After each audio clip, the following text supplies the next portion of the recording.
Off and picking up their kids from daycare in the Northeast Metro. The Washington County Sheriff's Office says thieves are smashing car windows and stealing items.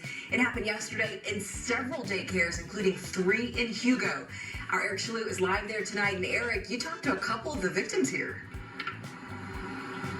Yeah, I talked to a mom who had just dropped off her child at the daycare behind me, went inside to drop them off, came back out of the window, was smashed in on her vehicle.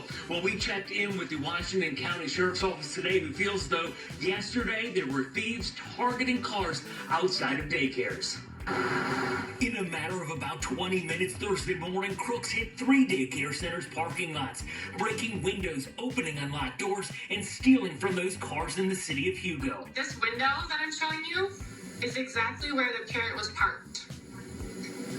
So if I would have been in my office instead of in the classroom, I would have seen it happen. Sarah McGinnis is a director at New Creations on 140th Street and found her car window was smashed in and a parent's vehicle was hit as well, with their purses stolen. I was astonished that someone would target a child care center. I said, oh, what's going on? And they said, oh my gosh, somebody just broke into this vehicle right out front. And I said, oh, well, that's my car. Kristen Moore had just dropped off her son at daycare at New Horizons Academy when a crook smashed her window. The car alarm thankfully scared them off. You kind of get into your normal routine. There's comfort in that. And, you kind of get a false sense of safety, I guess. So for me, it's just been kind of a good reminder to be a bit more thoughtful about kind of my normal routine. We're looking at it as a crime of opportunity. Commander Timothy Harris is with the Washington County Sheriff's Office. It takes literally seconds to smash a window out, grab something that's maybe in the front seat, back seat. Commander Harris says the crooks were working in a group just looking for the right vehicle that was left unattended. What we've been really seeing, not just in these cases, but also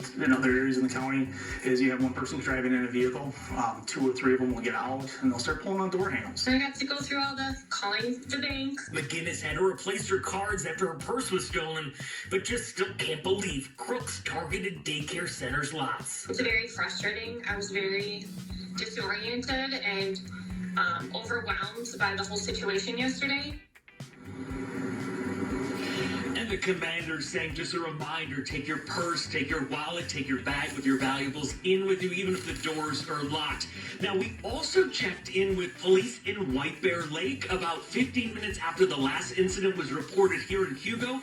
There were reports outside of 2 child care centers in White Bear Lake of thieves hitting cars there. If you have any information that could help police down there in White Bear Lake and here in Washington County, you can reach out to those law enforcement officials who are trying to catch these suspects. We're live this afternoon here in Hugo. Eric Shalou, 5 Eyewitness News. They've been busy. Eric, thank you.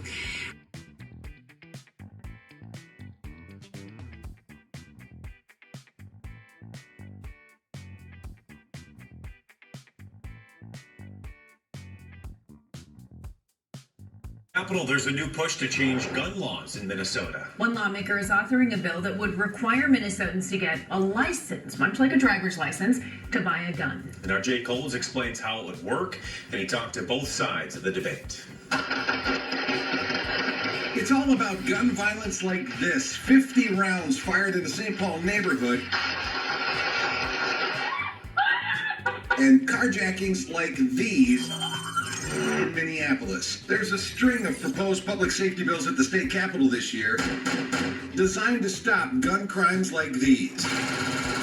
We make a real difference in people's lives with this. And now a state lawmaker wants to require a license to purchase a gun from commercial dealers, gun shows, and even private sales between individuals. For young people, the 15-year-olds who can easily access guns now and commit armed carjackings and murders and other things, they'd have to go through training and they'd have to go through a process to do this. And we would have limits. You couldn't a 16-year-old couldn't go out and buy some of these guns. Longtime State Senator John Marty tells me young kids would be the target of his bill, but it would include everyone who purchases a gun.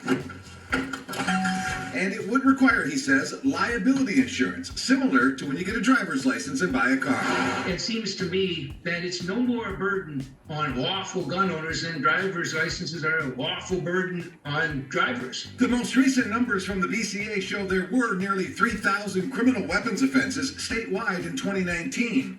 and that jumped to over 4,300 weapons offenses in 2020. And we would have limits. Senator Marty says he understands a lot of criminals will still figure out how to get guns illegally without a license, but he believes over time, he says, his bill could reduce gun crime significantly. It's better than nothing if you talk to the people who've lost their daughters or their brothers or their uncles and so on to gun violence. Yes, stopping some of them is a huge benefit. It's very extreme. State Representative Steve Drazkowski disagrees with Marty's approach. That is the most outlandish, extreme gun control bill that I've seen in my 14 years in the Minnesota House of Representatives. Drazkowski does not think it will reverse the rise in gun crimes and will only penalize law-abiding gun owners. A firearm is just simply a tool. Guns are not violent. Guns just are a gun. People are violent. His response is, hey, if it's a little bit burdensome, who cares? If we save lives, that's what matters. Well, first of all, I would say that the right of the people to keep and bear arms shall not be infringed, period. And now, Senator Marty told me he understands his bill and a companion bill in the House face a long shot of a hearing and a vote this year, but he says he sees it much like Sunday liquor sales, medical marijuana, and now possibly sports betting bills. All of them, Marty says, took many years to get hearings and eventually a vote in the full House and Senate. Kirsten? Jay, thank you.